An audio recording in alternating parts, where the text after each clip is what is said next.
Alright, so I want to talk a little bit today about some things I learned when I first started taking linear algebra as a course. And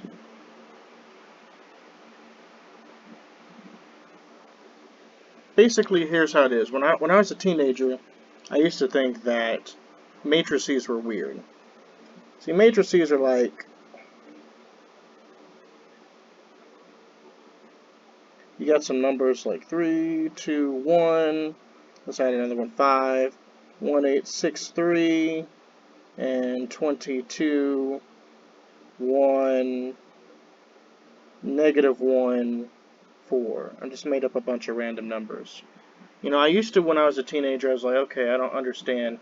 And you have to bear in mind here, when I was going to school and where I went to school, they didn't really teach matrices, but for like, I don't know, a week or two at most. It was really just a blip on the map, and we really never went over them again. I do remember a textbook singing their praises, saying how amazing and wonderful they are, and how revolutionary they were in mathematics and stuff, and I'm just like, I don't get it. I mean, what is putting a bunch of random numbers into spaces on a grid like this? What's that going to do for anybody? And I just never seen it for the longest time, until I started taking, of course, university level linear algebra at Danjiang Dashi, TKU, Tamkang University. And so, of course, I'm sure you'd learn this anywhere, but that's where I got my exposure. And to me, it just kind of clicked, because before, they just made it seem like you're just putting numbers here. This is a number, that's a number, this is a number, this is a number, this is a number. And you could do operations with them like multiplication or even addition or whatever, subtraction, as long as they're the same. Well, addition and subtraction, they have to be the same dimensions. Multiplication means they have to have one dimension in common. Whatever. The whole point I want to get across today is not actually doing any real math calculations or anything, but instead I just want to go over what I learned in the very beginning and what changed my mind about matrices and why they're not so weird after all. But in order to do this, we're going to have to go back to kindergarten. First of all, the word linear algebra, or the name linear algebra, what's the hidden theme behind it? And I wouldn't have been able to tell you until a few months ago. The hidden theme behind linear algebra is just like going back to kindergarten. It's called learning to count. When we learned to count in elementary school, maybe kindergarten, first grade, whatever it was, we learned that we had to learn the numbers 1, 2, 3, 4, 5, 6, 7, the natural numbers, all the way up to infinity. But of course, when we were kids, we probably only learned up to 10 or 20. Somehow that French stuff always seeped into our education system. We probably didn't realize it. But it's a fine thing. Learning up to 20 makes some sense. Other times you learned up to 100 or 1,000. Well, of course, you can know that those are just multiples of 10. By the time you're adult now, you may know, or may not know, that we have 10 to the first power, 10 to the 0th power, 10 to the second, 10 to the third, 10 to the fourth, and so on. And of course, 10 to the first power is what? It's 10. 10 to the 0th power is 1. 10 to the second power is what? It's 100. 1,000. And then 10,000. And it just goes on from there. Cool. And when you're in kindergarten, of course, you learn this pattern that you just go up by tens, you just add a 0. And so if you wanted to look at a number like this one, you'd call it 13. Why would you call it 13? Because English is a little strange. But you understand that this is the tens place, and this is the ones place. So that means you'd have little blocks whenever you're in elementary school. I want to go back to that day because that's going to make everything easier when we remember kindergarten. So you have those little blocks, and maybe this represented 10. I'm not going to write. It's not going to look like 10, but those were our tens, and then we played around with the ones. And that made 13, right? And maybe this wasn't your experience in school, but I remember when we were doing it, we played the little blocks, and we could put them together. And so then you can put a couple of tens together if you wanted to. Again, let's pretend that's 10. And then you get 23 now. Of course, then you get some bigger ones. Now, these bigger ones could represent different numbers. But for the sake of easiness here, we're going to pretend that this large one is 100. Let's combine all these together. You get 1, 2, 3. It's easy as 1, 2, 3, do, re, mi. Alright, no, I like that song. But it's easy as 1, 2, 3. And I did not plan that. That just kind of came out, and I'm kind of happy about it. But anyway, so that's 1, 2, 3 right there. So 100 plus 20 plus 3. Obviously. But of course, this is all, like, stuff that you should already know. What does this have to do with these funny little things that I've called matrices right here? Well, I didn't know this, but what we got here is the exact same thing. So you know that if you want to write the number, again, let's try one more time. Let's do a more complicated number. You want to write, I'm just going to make up something here, 10,000, let's do 10,736. 10,736. Or I can even do 13,736. It doesn't really matter. We all know, again, like I said, the 10,000's place, the 1,000's place, blah, blah, blah, blah, blah, blah. And it's the same with matrices. So with a matrice, we're going to draw our matrice block again. And I'm just going to put, let's see, well, let's just do the same number. 10, 7, 3, 6.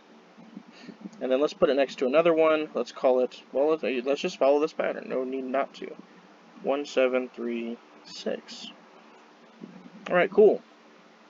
And so when you put numbers in matrices like that, it's actually just the same thing. You're stringing together numbers. Instead of saying it's 10 to a particular power, it's actually x to a particular power is what we're calling it. So this would be x to the 0, x to the 1, x to the 2, and x to the 3. But essentially it's the same thing as writing these numbers out.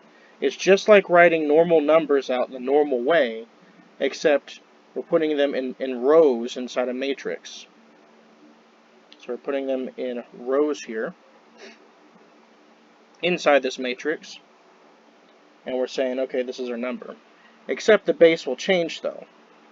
So base 2 will go 2, 4, 8, 16, 32. Tens will be 1. Oh, I forgot. I had to do to the 0. So it's 1, 2, 4, 6, blah, blah, blah.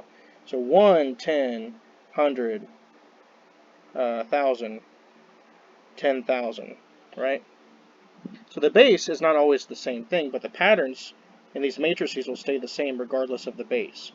Again, if you want to do another number, we can do 5. So we can do, again, we always are going to start with 1, because anything to the 0 power will be 1. So 5, 1, 5, 25, 125, and whatever 125 times 5, times 5. 125 times 5 is, that's at least 500. 500 plus 125 is, I guess, 625. I think that's right. I'm just guessing here. It's not really that important. So there we go. And so we can do any of these numbers here. The same pattern will hold no matter what our base is. This is base 2. Base, that has some really bad cursive.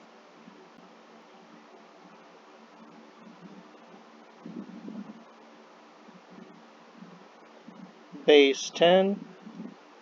And then, of course, and I don't even know if this is the right word I'm using anyway for this particular thing. And then base 5. So it doesn't really matter. We can use any of the numbers in the solar system. Do even numbers exist in the solar system? Well, it depends how you want to look at it. We can use any of the numbers we want to use, and it's just the same thing. Again, it's just like counting. Again, we're just using variables instead.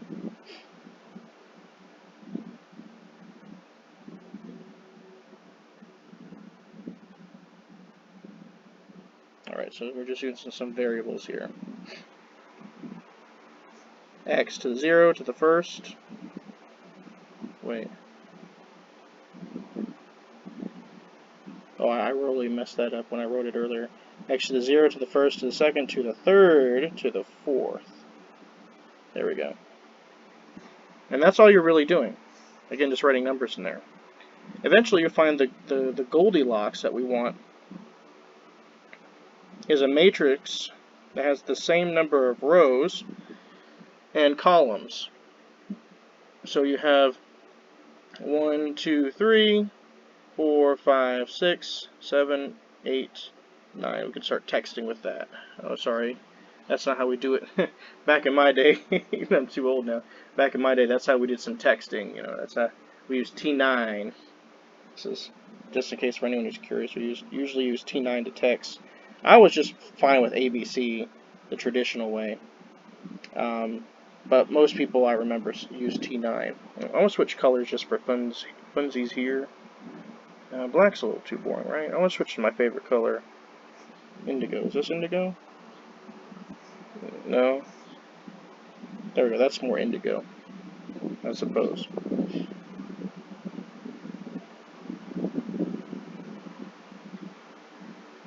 Oh, that's my. There we go. Cool. Alright, so let me go ahead and throw this out, start anew. Using Photoshop is pretty fun for this kind of stuff sometimes. Other times it's a little frustrating. Anyway, so yeah, so just right. Oh yeah, I kind of deleted something I planned to use. My bad. I could press Control Z, but I don't feel like it. The numbers were simple though: 1, 2, 3, 4, 5, 6, 7, 8, 9. And we string up numbers like that into 3 different columns. Sorry, rows. Then you can have a solution space where everything is determined. So you have, you know, x to the first, x to the 0, the first, and to the second. Alright, and then you have an instance. We're just going to say the word instance. Instance. So this is one instance of these 3 variables, another instance of these 3 variables, and another instance of these 3 variables. This probably doesn't make a solid solution that we'd probably want to be using anyway, but I just wanted to use the numbers 1 through 9. But, so you have these 3 numbers instantized 3 times, and then you're able to find solutions from that. You'll learn later on through linear algebra all kinds of extra stuff that you can do, but the basic idea is that this is kind of, you can think of this just like a number. You can think of this like a number. You can think of this like a number. And sometimes in linear algebra, since you're taking these as x values, each one of these is a different x to a coefficient, then you can also relate them to their column spaces as well. So a row space is abbreviated by RSA. A matrix is usually just labeled as A. And then the column space is CSA. Column space, row space. And then eventually, of course, you're going to learn NSA. And honestly, this all sounds like, you know, a bunch of government stuff, like alphabet soup here. It's kind of how I remember it using null spaces, like the NSA. RSA is like the encryption algorithm thing, and the CSA is the Confederate States of America. That's, you know, every time I heard that stuff since I was kind of zoning off in class. Sorry, professor. I just remember thinking of those different real-world acronyms. Alright, I like triangles sometimes. Anyway, so you'll find that we're using solution spaces. It's easy to find. It's easy to find solutions when we worry about this diagonal. So just focus on some basic pretty geometry behind it. This diagonal looks pretty, and we're going to find a lot of solutions in the future based on this diagonal. You can also make some T's out of this. Let me switch colors just for the purpose of illustration. So eventually you're going to start blocking off everything on a line like that. And then, again, we're going to switch colors. Then you're going to do the same thing with here. And only these ones that are blocked out count. The red ones, you can use them again. Which means, in other words, you can use 4, you can use 6, you can use 7, you can use 9. And then, of course, eventually, you'll block out all these. Which means that 4, 5, 7, and 8 is now good to use. I just made a big, huge mess, but you know what? I like big, huge messes. I'm gonna do the Bob Ross math kind of stuff going on here. Ooh, I just switched the brushes. I don't want that. All right. Since each one is its own number, 1, 2, 3, 4, 5, 6. Go back to my color. 7, 8, 9. Make a matrix. So yeah, it's just like that. And those are some different geometric patterns we'll be using with this later. They'll fit into these different things. But yeah, the idea is that once we can get each, ideally, we want each, all these are zeros and all these are zeros. Every other space except for this main diagonal is going to be 0. Once you do that, again, let's say x to the 0, x to the 1, x to the 2, that means you know you got this isolated down. You got x to the 0 is 1, x to the 1 is 1, and x to the 2 is 2. Now the reason why I'm using x to the whatever is because it goes just like with polynomials. You might have x squared plus x plus some number. I'm going to use the word number right there. And this is why, because you always have, let's switch colors, let's use black, you're always going to have some coefficient number attached to it. Well, today is your lucky day. You don't actually have to worry about x's now. We're going to get rid of the x's and that number sign. And all we care about is this coefficient that's slapped to the side of your x values. And where do they go? They go in your cute little box over here. Slap them in that box. Alright. I don't mean to sound so childish. I'm just, you know, I don't know either, actually. So yeah, that's what we got there. So you're going to slap all these numbers into those boxes. Sorry, slap all these boxes into the matrix. And so these will substitute as the coefficients, and that's what you're working with. The variable is its own thing. And one of the beauties of this, though, is that since your base number can be different, it's kind of like, you know how sometimes when you say like 2100 or 1300, like for example, how many dollars did you spend today? It's like, oh, I spent $1,300, or you can say I spent $1,300. That's again another way to look at this stuff. It's like saying, hey, this is 13 what? 1300. It's 1,300 or 1,300. I really wrote 100 pretty terribly. Whatever. Let's put an extra little line in there. And so it kind of works with this too, because we don't know what the base is. It could be anything. It's always changing, but the coefficients will always be the same. So it's kind of like if this was x to the 2, and this is x to the 1 and x to the 0, then we could say 1,300. We can also say 1310s and just 13. All of these are bigger than 10, so in base 10, all of these kind of go over the mark. And technically in a real number, we'd add them to the next thing. But we don't have to worry about that since the base isn't fixed. The base is always changing, or there's a lot of different numbers at the same time. Therefore, we just worry about the coefficients. We don't have to worry about adding them to another one. We can just keep them where they're at. And it's beneficial to do so because, again, we're able to unlock the patterns.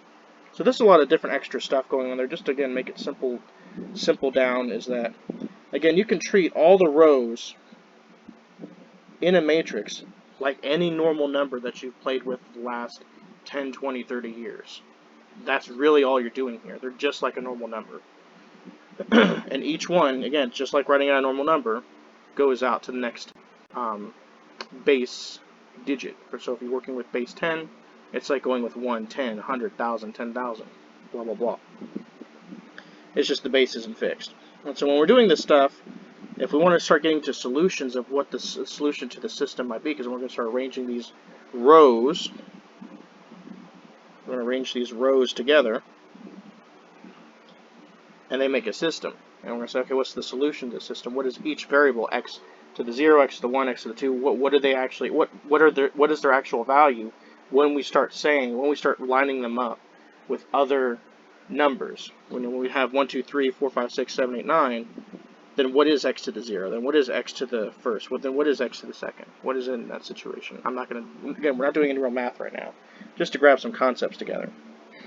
And so that's just, you know, how all that works. It's pretty and nice, and that's that one thing that I wish I knew ever since I first was told this in high school, to just think of it like that, and it just would have all clicked for me.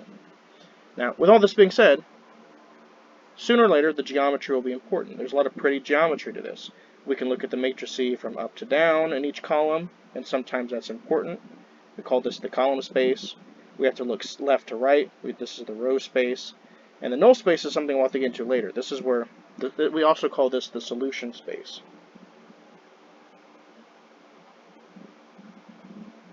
This is what happens when we take a matrix and set every variable to 0. And then later, as we play around with the matrix, we'll find out what each variable actually is. That's the solution space. What actually is each variable in real life. Anyway, but that's not important now. So yeah, these are these different things. And again, some main geometry that we'll eventually be playing with is this main diagonal line that becomes very important throughout most of linear algebra, is what's going on along that diagonal. Sometimes we'll worry about the diagonals to the side of this big diagonal. Mostly the upper one is actually, the upper one's kind of more important. But yeah, so sometimes we'll be worrying about, and I'm trying to be messy here because art is sometimes messy and math is sometimes messy, and it can still look beautiful. Ooh, that's a nice color actually. I really like this color. So I'll make a note that I like that color a lot. I think it's my third favorite color. Indigo is my favorite, and like a dark foresty green is my second. And I think this is the one I was saying the other day was my third favorite. Cool. Well, that was a happy accident. Thanks, Bob Ross. Alright, so yeah, so usually in math, this is a really important diagonal, and then like some of these next to it above it are also important too. I think sometimes the one at the bottom sometimes is as well. So these diagonals that you can draw into it, those numbers that are in there tend to be pretty important. Eventually, we start drawing some little T-shapes along the top row only. We'll just start drawing some T-shapes, and the numbers that are not crossed out from this T-shape will be the numbers that are important that we want to look at. But we're going to do it to each one of these numbers. Now we're making a second T-shape, and this one no longer exists. Now we're done with that one, so now it's only this T-shape that matters. And then we're going to worry about the numbers here, here, here, and here. That is very messy. Let me just be more clear by doing it this way. Okay, so we have, yeah, so we're going to start off with this one, and then all these four numbers are important. Then we're going to switch off to this one, and then these four numbers are important.